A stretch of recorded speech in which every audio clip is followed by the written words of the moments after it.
Hello, brothers and sisters. We the brothers from the Gathering of Christ Church. We're going into a good topic today, dealing with the understanding or teachings of Easter. This time of year, you go to your stores, you go into your supermarkets, you will see eggs, the dyeing of eggs. You'll see bunnies, little yellow bunnies, and people planning the Easter egg hunt and dunking eggs. These festivities, these family festivities that allow the people to come together. Easter Sunday, everyone come together in remembrance of Jesus Christ getting crucified, rising on a third day, or what the church called Easter Sunday. So you might ask yourself, what do bunnies, eggs, and Christ have to do with each other? Why you have some churches dealing with Easter egg hunts, or have everybody coming on Easter Sunday. And I used to wonder, even though the calendar changed each year and the days changed each year, you notice Easter Sunday, Easter always falls on a Sunday, regardless of what the calendar is. Easter falls on a Sunday. You have Good Friday, Easter Sunday.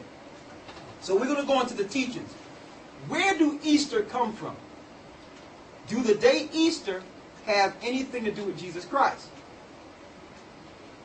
Was pagans or Gentiles following the worship of Easter before Christ was born?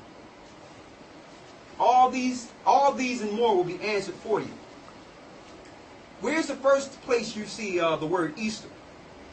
We're going into the Holy Bible, the King James Version, the regular King James Holy Bible, the same Bible you may have on your mantelpiece. And we're going to go into the word Easter and see if it's in the Bible. Let's go to Acts 12 and 4. Acts 12 and 4. And when he had apprehended him, he put him in prison and delivered him to 4 quadrants of soldiers to keep him, intending after Easter to bring him forth to the people. Intending after Easter to bring him forth to the people. We found out through study that that word Easter was put in the Bible because the Catholic Church integrated pagan worship, which is the goddess Star or Easter, with Christianity or the words of the Bible. So in order to give credence to their holiday, they took out the word Passover there and put in the word Easter. So how do we know this? Now, we don't own any printing presses. This is the Zondervan Bible Dictionary. Okay? And in the Zondervan Bible Dictionary, I highlighted where it says Easter, in parentheses, it says Passover. Rendered Easter in Acts 12 and 4. But correctly translated Passover.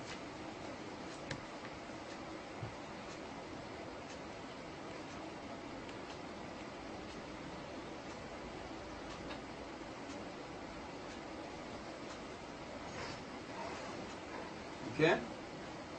All right. So now, if it was correctly translated, if you go into the Greek, the word Passover was really there. You may ask yourself, if the churches or the mother church is dealing with Christ, why would they purposely omit the festival that Christ was dealing with? He was actually crucified on the night of the Passover. Why would they purposely omit the Passover, the days the Israelites were dealing with? You know the Passover that came down in Egypt and killed the firstborn, that didn't put the blood of the people, that didn't put the blood on their doors. That Passover represented liberation for God's people out of Egypt.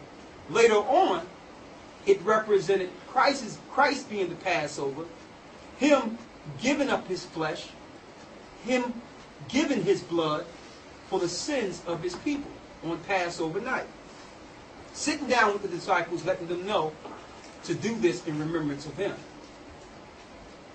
Now, if the churches are dealing with the Spirit of Christ, why would they diabolically This is a diabolical tactic. Why would they take the word Passover out of Acts and just slip in the word Easter? Maybe the pagans were dealing with the Easter god or the goddess Astarte. We'll see. Give me Job 13 and 4. Job 13 and 4.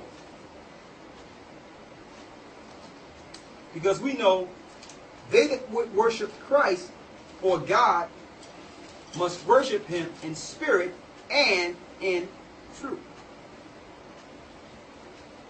Read Job 13 and 4 for me, please. But ye are forgers of lies. They are what? But ye are forgers of lies. They are forgers of lies. So you would have an institution sit down and forge new teachings in the book to give credence or authority to a Gentile teaching. Let's get 1 Corinthians 10 and 20. And read that.